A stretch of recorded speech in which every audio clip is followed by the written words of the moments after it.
just yourself to blame. Every morning when the sun comes up, you stand in your cage like a little pup. You wait for the man to turn the key. You step outside to greet. I raise a wife, it's a crying shame. Late at night when all the killers are down, I hear the teardrops splashing on that concrete ground. So there you go. Hey, it is 9/11. Yep, that time of year again, like I said. Welcome to Let's Talk Native on the LTN Radio Network. This program breaks all the rules for Native radio. No buffalo speeches, no mystic healing, no special Indian prayers. We tackle the real issues facing Native people. We look back at our glorious and our grave history, a tough look at where we're at now, and look forward to our ongoing battles for sovereignty and autonomy. Let's Talk Native is produced in association with Iroquois Promotions on the LTN Radio Network. And we are streaming live from the Cattaraugus territory of the Seneca Nation, and we are simulcast on the Gwe, CKWE in Tandanega. You can find us at www.ltnradionet.com. And, of course, we are streaming live, Facebook Live on Facebook. And I encourage people to comment, to share the video, while we're streaming live, and you can share it after the fact. Once the video is posted, it is there for you to take a look at, offer your comments, and even if I don't get the chance to comment, respond directly tonight, I do look at those comments, and they oftentimes provide some of of the fuel for the next show. So I appreciate you offering your comments and and criticisms and perhaps raising a question or two. Obviously, we talk about a lot of issues, everything from missing and murdered Indigenous women.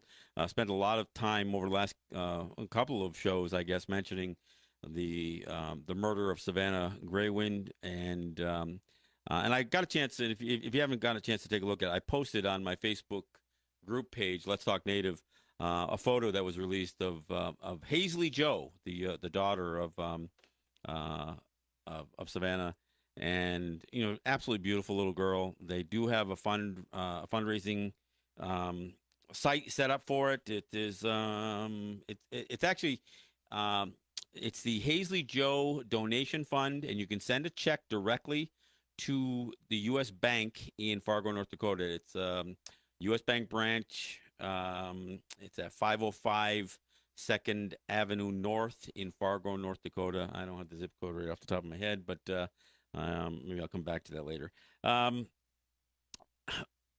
Look, we're gonna continue to talk about that, and obviously I'd like to see this little girl get have her future a little bit more secured, since her especially because of the tragic loss of her mother. I also, for those of you who aren't aware, I have a design for a missing and murdered Indigenous women's flag that I've put on a T-shirt before, and I launched a Teespring campaign just a couple hours ago, where you can order that shirt, and all the proceeds from those shirts I will send directly to the Hazley Joe Donation Fund. It gives you an opportunity not only to throw a few dollars towards, and about 50% of it, almost 50% of it goes to the fund. The rest of it just covers the cost of the Teespring charges for the shirt. But it also lets you display and support, I guess, or promote awareness of the of the issue of missing and murdered Indigenous women. It's obviously painfully demonstrated by the murder of Savannah LaFontaine Greywind, and as I mentioned last week, it's also captured in a new film called Wind River. Not necessarily similar circumstances, but in the overarching continuing problem that is missing and murdered Indigenous women. I think trying to make people aware of what the problem is very important. Look, I know I didn't introduce myself, so let me do that. I am John Kane. I am the show's host and producer. Don't have Matt in this week. He's taking another break, and he comes as he's able to, and I certainly appreciate Matt sitting in, not only helping me to run the board, but helping me in the dialogue. That's what the show is about. The show is about conversation, and I'm hoping some of the things you may hear here or perhaps catch on the other videos. I released my first direct video from our video set in the other room.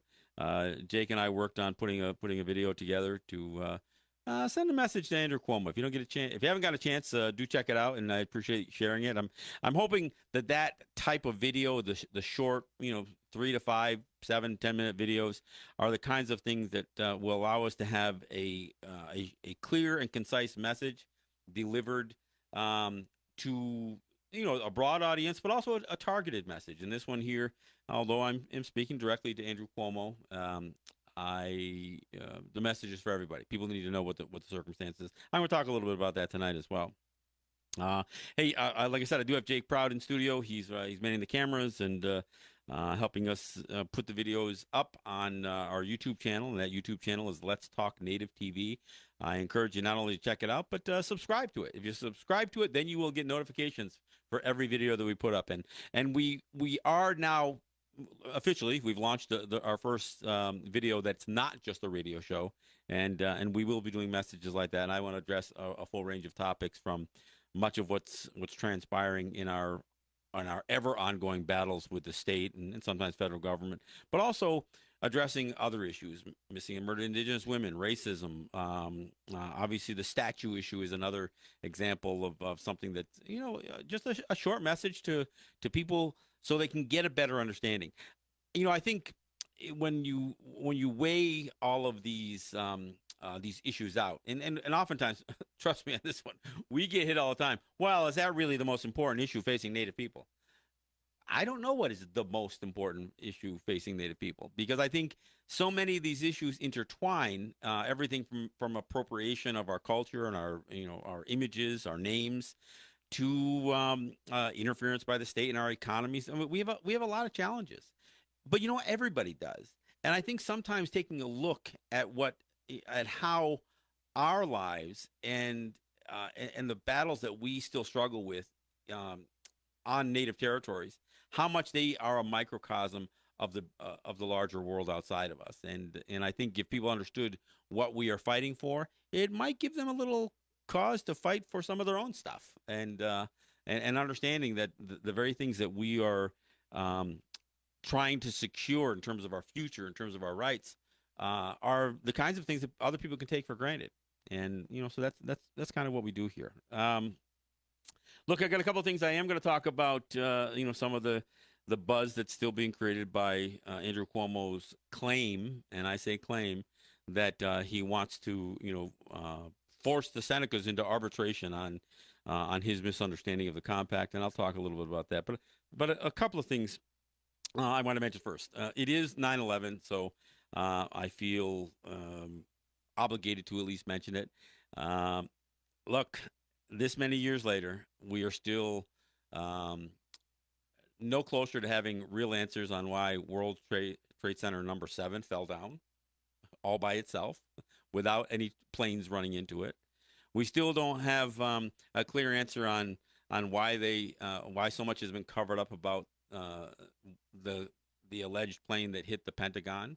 There was a Citgo station right across the street that the first thing that authorities did was take the video out of their out of the recording device. There should have been real clear indication of what took place there, and there's something nefarious there. I'm not saying I'm buying every loose change, every conspiracy theory associated with 9/11, but there are a lot of things that are unexplained, and just like with every disaster, there are certain people who profit largely with these things. It's part of my concern about the hurricane, not only the one that hit Texas, but the one that is just completing its pounding of Florida. These disasters, really hurt people with limited means, and others seem to make money off of these things. And I mean make money off of insurance claims, make money off of being in the insurance industry, make money off of who gets awarded what contracts to do the cleanups and all that other stuff. I mean,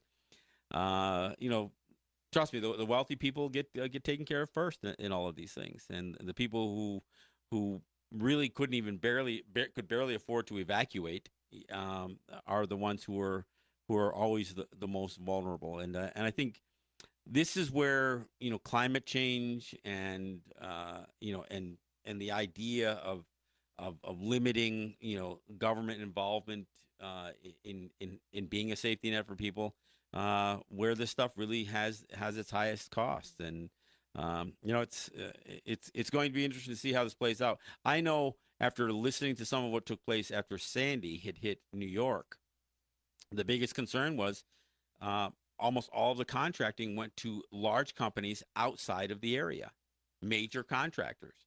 So even the idea of local people being put back to work, and try in the recovery efforts, is one of those things that seems to.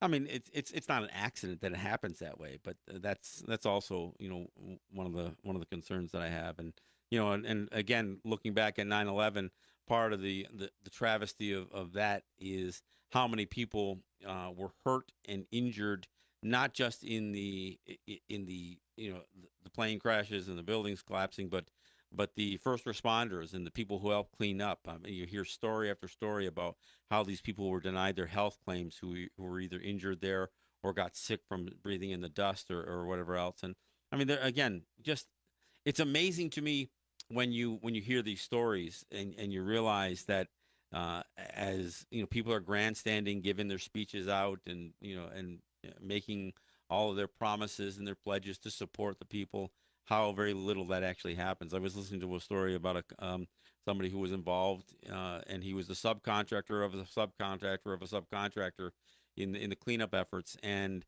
when he got injured and sick as a result of his time there, the three companies involved in his employment all made their most compelling arguments they could on why they weren't responsible to cover any of his health issues. It's a, it is a real, it's how there's an insult added to injury. And and that's what my concern is about looking at what has transpired with this. Again, with back-to-back hurricanes. And I have family and friends both in Texas and in Florida, and my heart goes out to them. I'm not going to send a truckload of prayers down, but I certainly have stayed in contact and tried to see to it that I stayed aware of their circumstances. So again, good luck to everybody in the recovery, and my sympathies go out to those who lost their valuables and certainly lost loved ones. And that's not limited to Florida and Texas. I'm talking about the entire Caribbean. It's we sometimes can forget that we're a family of man, and get so consumed with drawing lines on who is the other and who is the us. So I'll choose not to do that. But I also got to mention something else. It's an anniversary of today, or not just today. It's actually I could have mentioned it the last couple of shows. But one of the things that Buffalo is famous for is it is one of actually only two cities that I guess no, I guess it'd be three cities that was the site of a presidential assassination. Um, one of yeah, because I think two of them took place in Washington, one in Dallas, and one in Buffalo. If you don't know what I'm talking about, then I've talked a little bit about Teddy Roosevelt. Teddy Roosevelt didn't get elected into the presidency when he was first sworn in. He actually took over for William McKinley, who was assassinated at like a World Expo that was held uh, uh, in Buffalo, and the anniversary of that is September 6th. He actually died 8 days later on the 14th. He was apparently assassinated by an anarchist, a Polish immigrant anarchist. Um, it's but ironically, um, there was not a massive lashing out of all white immigrants like there is today when any kind of controversy takes place. But the interesting thing also is that they were able to not only arrest and convict, but arrest, convict, and execute him. He actually was executed 45 days after McKinley died. But that's how Teddy Roosevelt got into office. And once he was there, he was an incumbent and was able to be reelected. And I'm not a fan. I'm not a fan of Teddy Roosevelt. He is somebody. In fact, I'm reading a book called The True Flag. It's about American imperialism and how much guys like Roosevelt were at complete odds with folks like Mark Twain, and how there were people who were opposed to American expansionism, while others were obviously in favor of it. And yeah, McKinley was responsible for a tremendous amount of bloodshed in places like Cuba and the Philippines, and both McKinley and Roosevelt, for that matter, but McKinley was really responsible for the illegal occupation of Hawaii, and then it would be Roosevelt who would really lead this whole idea of expanding the American empire. But I wanted to mention those anniversaries. You know, in Buffalo here, there's a mall named after McKinley, a road, maybe even probably a high school.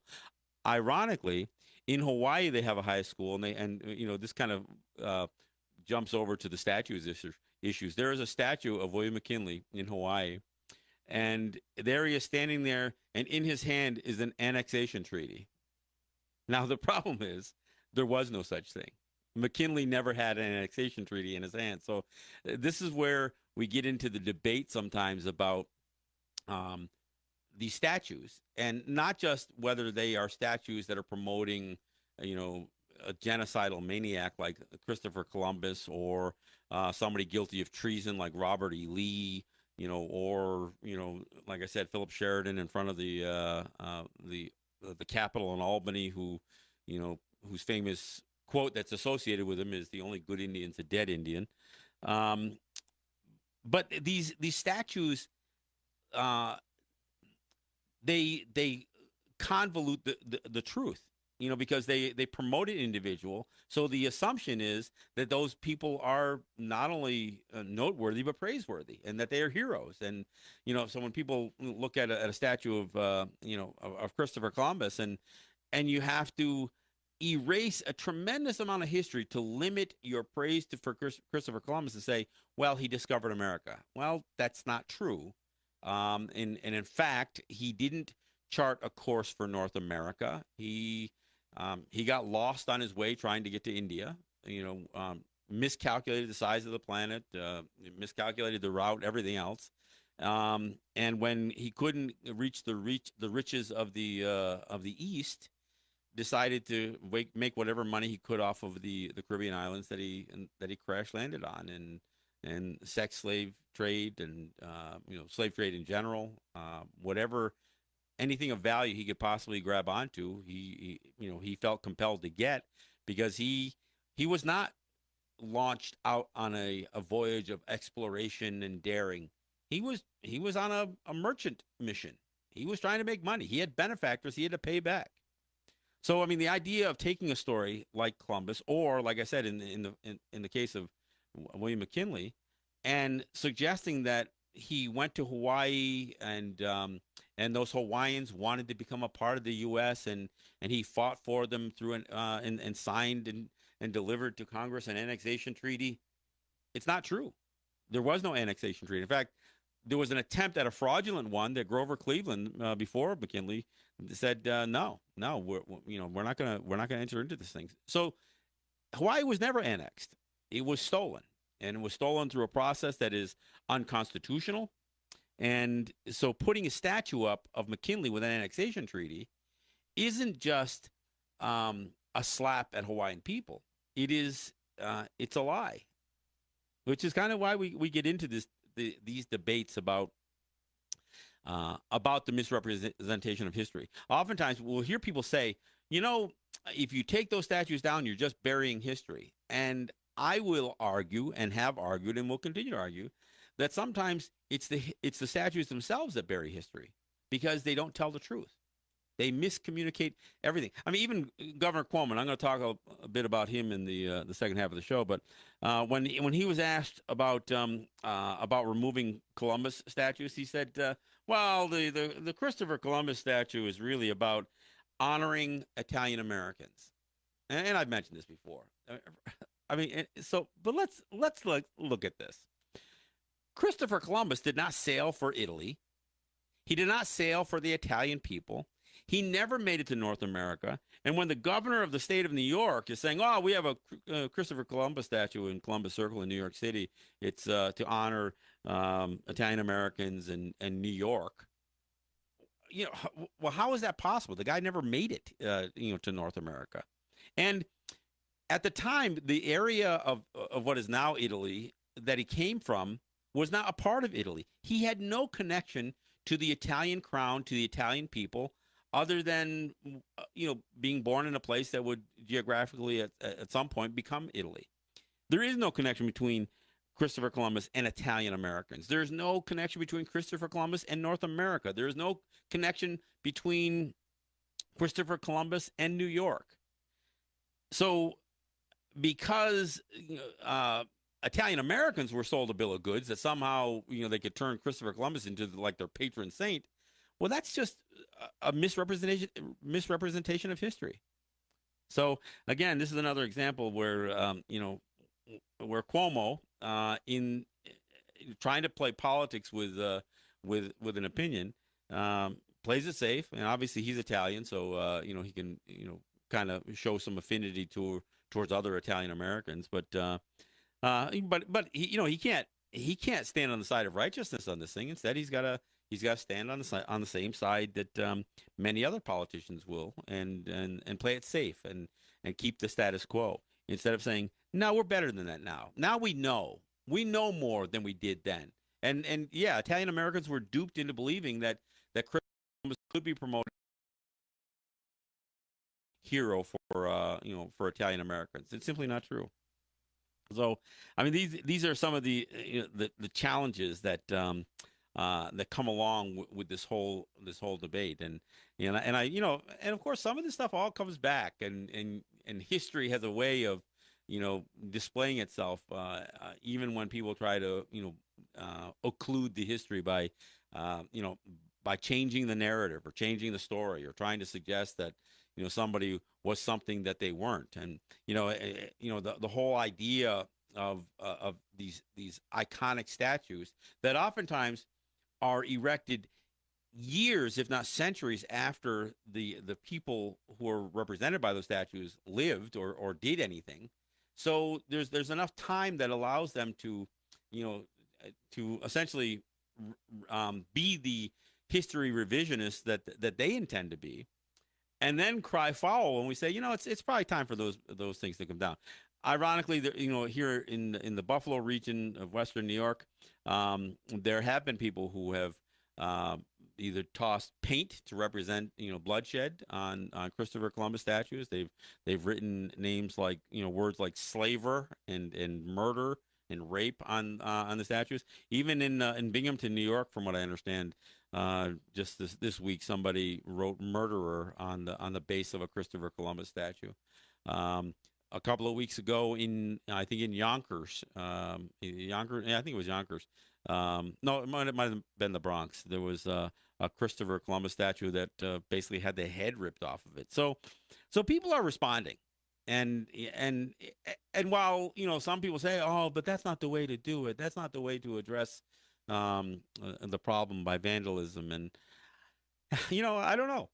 I have some issues with these statues and the misrepresentation that they are, and I think sometimes trying to be have just a civil conversation about it. I mean, look at the battle that we have over the Washington football franchise. Even as there have been legal challenges and things like trademark protection and everything else, it is really difficult to get people to understand that using a slur for a people as a name of a football team in no way, shape, or form can possibly be attributed as an honor to those people, and that we as Native people are not honored. Yeah, you can dig up a few Washington Redskin football fans from Indian country, and I'll tell you why. And I've said this before. Part of the reason that those people even still exist is because there's so very little in the dominant culture around us. We represent less than 1% of the U.S. population. And the only imagery that shows up anywhere in the United States is almost always associated with a false narrative of history, almost always. And those few images, whether it's the goofy, cartoonish look of Chief Wahoo on a Cleveland Indian hat, or the slightly less cartoonish head on a Blackhawks jersey, or the slur associated with the Washington football team. There are Native people that say, there's so very little else that I identify with, and so over the years, there have been Cleveland Indian fans amongst the Native population, but every year more and more Native people speak out against it, and every year the next generation holds a different view towards these ridiculous uses of our culture, our language, our image, and that false narrative. So, and I know it could sound like just complaining, yeah, and it is complaining, but more importantly, what we're trying to demonstrate, and what I try to demonstrate with the show here, is that there should be some consideration to the people that you're speaking about, and the people that you're referencing with your slurs and with your images, with your cartoons, and to say that we need to get over it. Can I remind you what the date is again? Every time 9/11 comes up, everybody says, never forget. Never forget. All of these so-called, wannabe rebels, who want to brandish the Confederate flag, they are going to say, the South will rise again, never forget. But when a Native person brings up genocide, or a black person brings up slavery, they say, oh, get over it. Get over it. I mean, the irony. And no. I hate using that word because irony is an overused word. The hypocrisy, and that's really what it is. When you tell a people who have been not just oppressed but abused to the point of death and slavery and any number of abuses, theft of lands and resources, when there's never been any way to right those wrongs.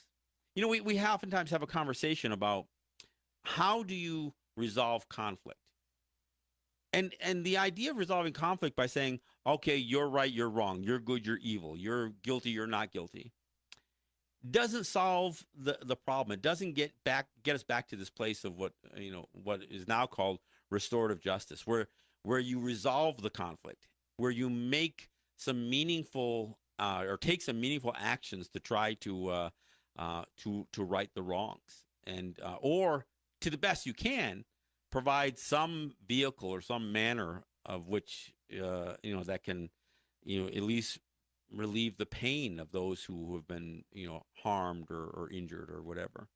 Look, we're at the bottom of the hour, so we'll take a bit of a break. We'll do some Murray Porter.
after work, I go home, make myself a drink, grab a glass, a few ice cubes, walk on over to the sink. My old lady says that I ought not to. You'll get sick if you drink that water. Red blues, red blues, red blues, baby, red blues. Every kind of people got every kind of blues, but a red man's got red blues, all right.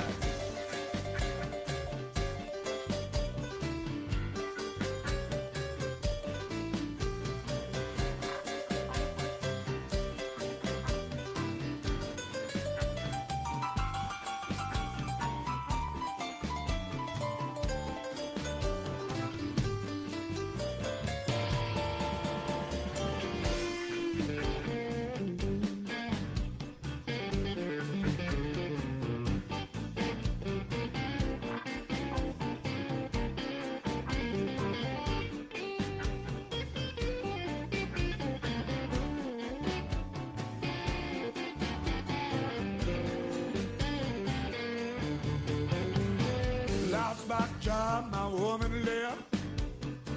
She took her out of my stuff. She left town with my best friend. If there wasn't enough, she took my dog and my guitar too. And all she left me was a case of the blues.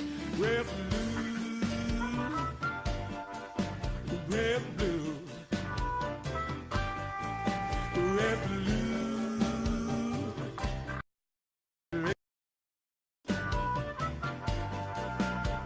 Every kind of people got every kind of blues, but red man's got red blues, red blues, red blues, baby, red blues, baby, red blues. All right, thanks for coming back. That is Res Blues, and that is Murray Porter, who that song is just a classic because it not only it kind of demonstrates even a few simple examples of what it is that Native people face that perhaps nobody else faces. And I often talk about the fact that there is a unique brand of racism that applies to Native people, and I'm not suggesting that the racism towards Native people is worse than the racism that has been felt or used against other people, especially black people, but other people in general. But the uniqueness of Native racism, the crazy thing is there's almost this like love-hate thing that Europeans, Americans, even Canadians had towards Native people. They love the imagery. And that's why they love the idea of stealing our image for their football teams or their baseball teams or even their scantily clad models that they'll throw a headdress on, and not to emulate the Brazilian Carnival girls, but literally using Cherokees or Western Plains Indians headdresses, I should say, on these models, Victoria's Secrets and others. I mean, there's such an abuse of this stuff. I mean, and part of it is this whole sense that it's acknowledged by them, including guys like L. Frank Baum, but and I could talk a little about him, but it is acknowledged by many segments of American society about the characters of Native people that they are drawn to, the noble savage, kind of imagery, I guess. But at the same time, yeah, we like what they represent, but we don't like what they are. And that's literally what L. Frank Baum, who was the author of The Wonderful Wizard of Oz, would say. He would say, they should just be exterminated, and annihilation. Why not annihilation? He said, their manhood has been effaced. They now exist as a pack of mangy cur that licks the hand that smites them. It's better that Native people be exterminated than to live the mangy beings that they are. better that they live in the memories of Americans, live in the American history, the lore of American history, as the kings of the forest and the plain, than to exist as the people we now despise. He was saying that in 1892. It's still the same. It is still the same, because I guarantee, anytime one of these stories hits the newspaper about our battles with the state over, anything from, defending our right to market our regulatory advantages in tobacco or gaming or anything else, you can see some of these racist folks line up, or especially if we weigh in on things like the mascot issue. I obviously stepped up. I was a part of a committee when Lancaster High School out here in Western New York was examining the issue. I was invited in by the school board to talk to them about it, and man, did I get demonized by a whole village of white people. And even as I went on the radio, not just my station, but other radio stations and stuff like that, it was amazing, the level of vitriol, the personal threats, the violent threats, that I received. Obviously I wasn't too shaken up by it, but the level of racism that can rear its head over some things just so benign are pretty incredible. Hey, look, let me take a moment here. I want to thank my sponsors. I want to thank Ross and Holly John and the RJE family of businesses, Eric White and ERW Enterprises, my friends like Ed Schindler, who spent so much of the summer with us here in studio, Tracy Brown, Cynthia Trice, Scott Snyder, Neville Spring, Sugar Montour. And I also want to thank those who have helped in the past. Over the years. I mean, we're well into our 8th year, and we couldn't be here, especially making it through those years when we were buying airtime on commercial radio. We never could have gotten to this point if I didn't have solid support from people who advertised, sponsored, or donated to what we're doing here with Let's Talk Native and Iroquois Promotion. So I thank you all for doing your part and being a part of the fight, because these conversations that we have are both intended to inform people, and to, like I said, and to encourage the dialogue. I also want to thank Unity Stream and Apache Radio Net for providing our streaming, and thank CKWE for the simulcast and the rebroadcast, as well as Netroots Radio, Real People's Media, and Indigenous Resistance Radio for carrying Let's Talk Native, and of course all of you and who share the program. I know my wife is usually pretty diligent about sharing the Facebook live streams when we first go up, and so I appreciate that. I thank my wife for that, but I also thank any of you who share the videos. And I know the video, my message to Andrew Cuomo, that you can find on my Facebook group page, is a video. It's a short video. It's only 3.5 minutes, but it delivers a pretty good message to the governor, and we're going to continue to make videos like that. But that video is getting shared quite a bit, and I'd like to see that hit a couple of hundred views over the next week. So I appreciate any of you and all of you for sharing the videos, whether it's of this complete show, the 1-hour show here that we do twice a week, or whether it's the 3 to 7 minute videos that Jake and I will be producing on a regular basis to deliver some of these messages. So I do want to thank you for that. Hey, look, the governor continues to make noise about wanting to go to arbitration, and again, the last thing that I ever thought that I'd be doing today, knowing what our relationship has been in the past with Buffalo News and Tom Precious, the last thing I thought I'd be doing would be praising the work of Tom Precious. But he's the only reporter in print, radio, or TV that is really holding the governor to task on some of not just his false claims, but on his buffoonery, I would say, and some of the ridiculous bluffs and threats that he's making. So as many of you know, and I ran into a few people at the Seneca Fall Festival this weekend, and the topic and the discussion oftentimes turned to arbitration. And I tell people, I don't think so.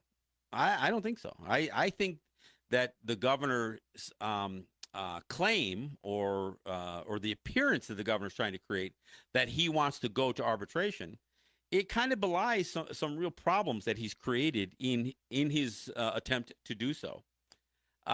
First off, there's a bit of a process. There's a process that in called the dispute resolution clause of the gaming compact, and it talks about how to how do you resolve the conflicts, and I'll read some of the passages. This is directly from the compact. If the parties do not let me see.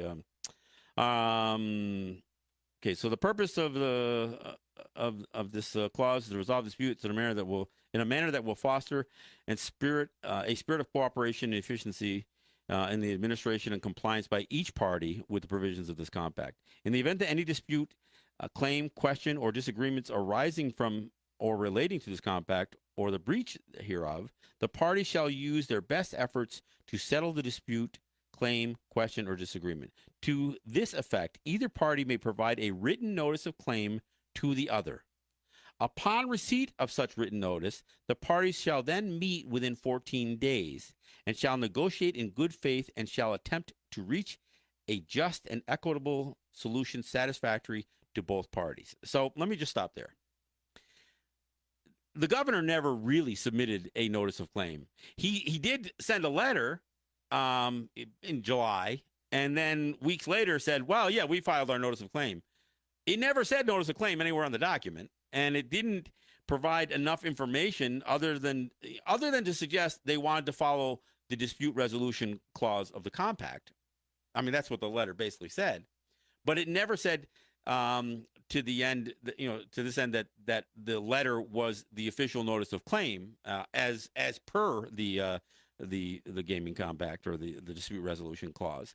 But regardless, okay. So if you filed this notice of claim in mid-July, and you are the claimant, you are the one who is saying that that there's a problem that you feel is occurring over the compact, then the next step is meeting.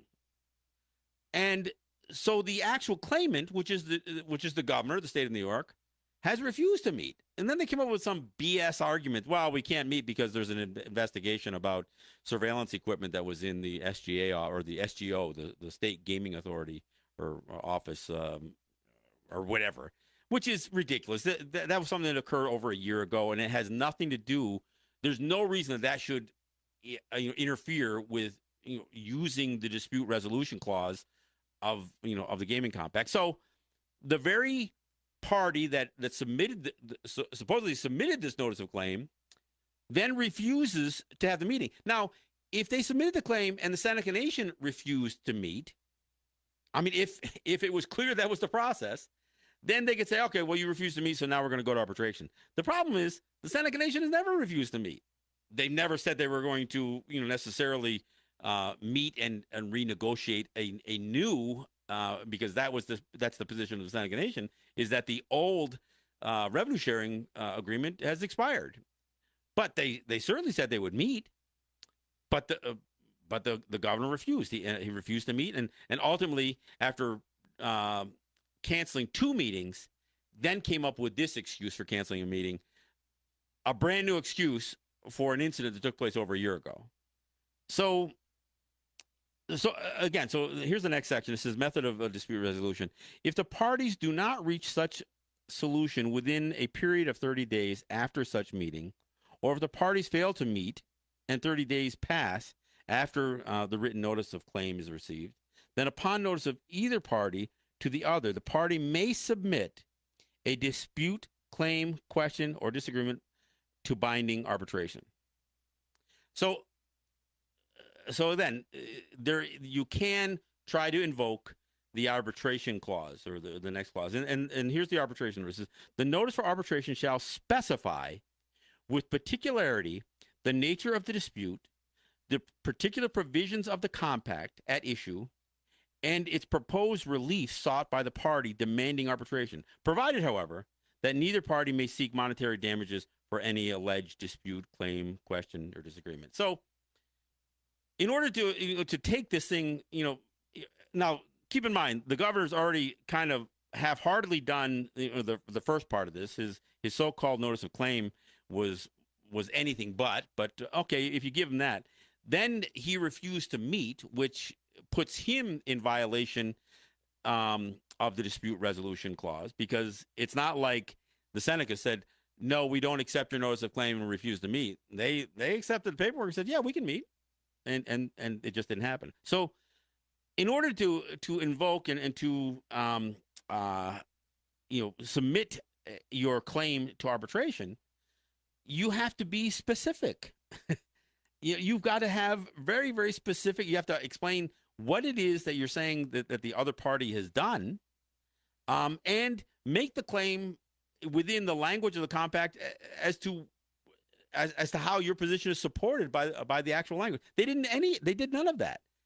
They just keep making these generalized statement that said, "Oh, the spirit of the agreement was that the Senecas would pay us forever."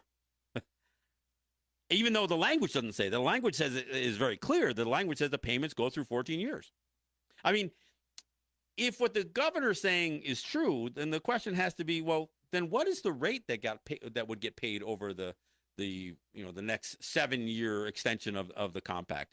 If it was a sliding scale that went from 18 to 22 to 25% through year 14, with no language, with no with nothing that suggests payments continue past 14 years, what is it that the state is claiming is due? Are they just going to, again, assume that there should be the same rate should be paid? It doesn't quite make sense. But so here's the thing. Arbitration isn't court, but it has certain standards. And of course, the arbitration clause does say that they have to follow the general principles of the American Arbitration Association, their rules and such.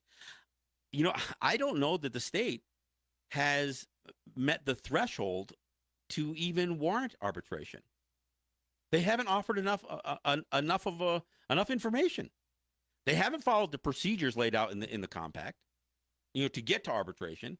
And even in their bid for arbitration, they still fail to do anything but make general overtures about wanting money and believing that the Senecas that the intent of the agreement. And in fact, this is what one of the lawyers had said. And I think this kind of goes to what I think is the fundamental problem. And I don't mean to overuse the word fundamental, but here it is. This is from the state's attorneys. They said, the fundamental bargain of the compact is that so long as the state continues to authorize the nation to operate gaming devices on an exclusive basis in Western New York, the nation must continue to make the state contribution. Well, I think we gotta parse this out a little bit. For one thing, the state doesn't authorize the Seneca Nation to do gaming. And that authorization that they claim to be giving does not warrant any compensation to them. In fact, IGRA, the Indian Gaming Regulatory Act, strictly prohibits the states from taxing or trying to impose some exploitive fee upon native gaming. They do say that there can be a revenue sharing agreement made when the state offers a concession that is both substantial and quantifiable, that can somehow match the revenue that's being shared. So, I mean, to be clear, the revenue sharing is not based on authorization to operate. The revenue sharing is based on a concession the state makes to provide a non-compete zone. And the problem is, I mean, this lawyer says, again, so long as the state continues to authorize the nation to operate gaming devices on an exclusive basis. They didn't. In fact, they put gaming devices in the fairgrounds, right within a stone's throw of the Seneca's gaming operations. And if the state is suggesting, yeah, but we didn't build a casino, we didn't build a Class 3 casino, I got to go back again and say, look, you couldn't build a casino in Niagara Falls. You couldn't build a casino any place in the state. And the reason you couldn't do it wasn't because of an exclusivity agreement. You couldn't do it because your state laws prohibited you from doing it. So my question is, if the state believes that they were entitled to be paid as long as they were providing an exclusive area for gaming by virtue of this exclusivity provision, then why did the Senecas pay if their laws already prohibited them from doing gaming? Because let's be honest here, the state competed it against the Seneca Nation in every way they could within the legal limits of state law. The only way they didn't compete more directly against the Seneca Nation was because their state law prohibited. They did finally amend their constitution at the end of 2013, and which meant that they still wouldn't have a casino to compete directly against the Seneca Nation within that 14-year term, because it would take years. In fact, it wasn't until this past January, I think, that Del Lago, the state licensed casino on the other side of Rochester, opened up, and that was after this payment provision had expired. So essentially, for almost in the entire 14 years of this so-called exclusivity, the state was not prohibited from competing against the Seneca Nation by virtue of the exclusivity. They were only prohibited by virtue of their own state law. And to the extent that they could put in slot machines in the racetracks, they did. And they did it in a large way. So, I mean, the governor's position is really, really weak here. And that's why I think he is being so vague. Because here's the thing. And you know, I read some of the newspaper articles and some of the other stories, but some of the other reporters are putting out there. And some of them are being very careful with the words they use. They said it appears that the governor wants to take this to arbitration. And I think the appearance of going into arbitration is exactly what the governor is striving for, because he doesn't want to go into arbitration. He's going to lose. Everybody knows he's going to lose. And again, Tom Precious, who at this point is the only reporter out there in any of the news media or mediums who is really prepared to hold the governor to task. I mean, even the governor's threats to build a casino in Niagara Falls. It is really just a frivolous thing that he's saying and doing here, because he can't build a casino in Niagara Falls. Why? Because state law prohibits it. They still prohibit him from building a casino in Niagara Falls. When they passed this constitutional amendment back in 2013, it only authorized 4 upstate casinos. All of those 4 licenses have been issued. So if the governor, in some magical way, could put a casino in Niagara Falls, he would have to do it by going through the legislature. I would suspect he'd actually have to amend the Constitution again. So we'd have to get the legislature involved, and if it really required a constitutional amendment, he'd have to have another referendum. That would be years in the making. And not to mention the fact, and even Tom Precious is pointing this out, he'd be authorizing a casino in the worst market possible for another casino, the most saturated area, because there are casinos on the Canadian side. Seneca Nation has 3 casinos here in Western New York, and 2 Class 2 gaming operations. There are 9 racetrack casinos, throughout the state, 3 of which are in Western New York, and of course they're one of the state's flagship Class 3 gaming enterprises is on the other side of Rochester. None of the state's gaming operations, by the way, are meeting any of the numbers. They're all in somewhat trouble.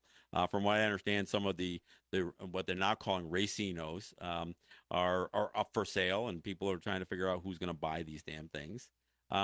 It begs the question: why does the governor engage in these battles? And I think, from some conversations with various people that I've had here in Western New York, one thing is clear, that this is definitely tied to the political season, the electoral season, the primaries and that kind of thing. The governor, and I can't be any more clear about this. All of this bluster from the governor is keeping any prospect of a relationship being further developed between Western New York and the Seneca Nation from happening. Paul Deister certainly isn't going to sit and meet with the Seneca Nation. I mean, regardless of all his own vitriol over the Senecas, he's lined up too much behind the governor. I mean, Byron Brown, who is going through a primary and is likely going to be the mayor, continue to be the mayor of Buffalo. I mean, he's a Democratic Party chair. He's totally in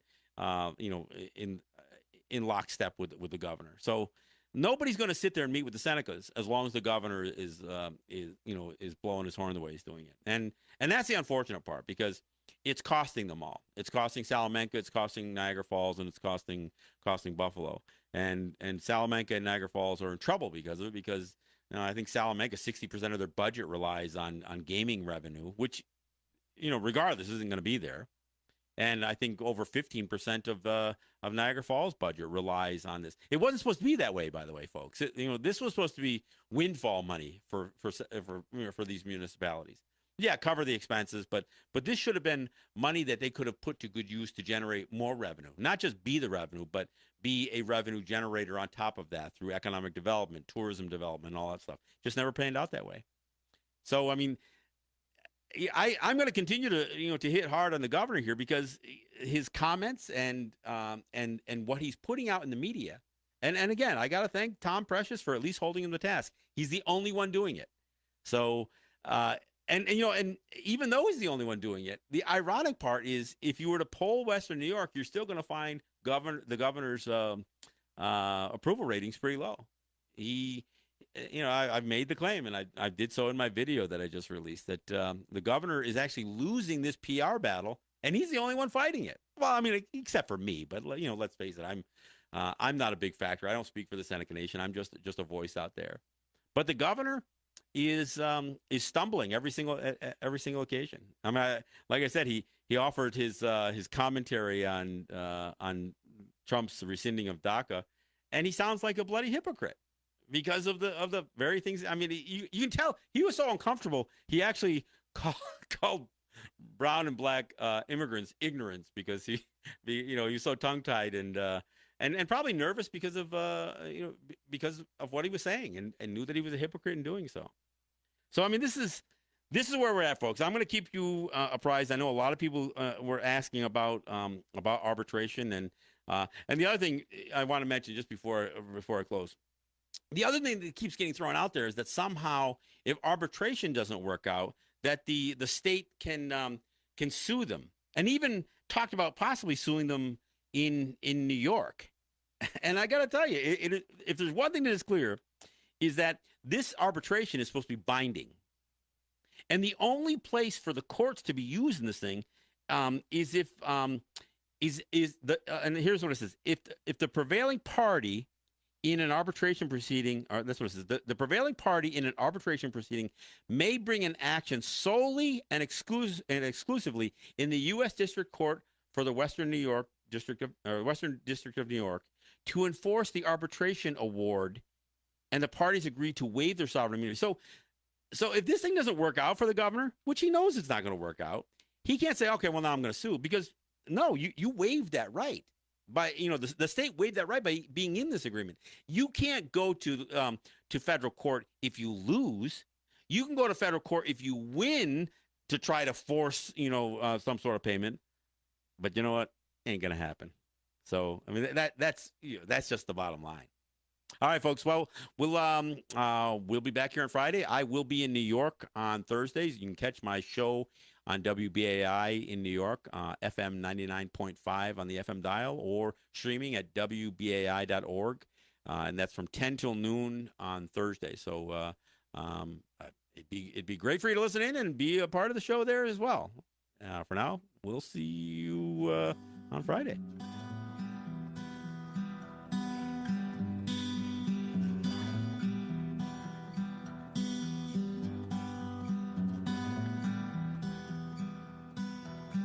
Simple song, simple man, and simple.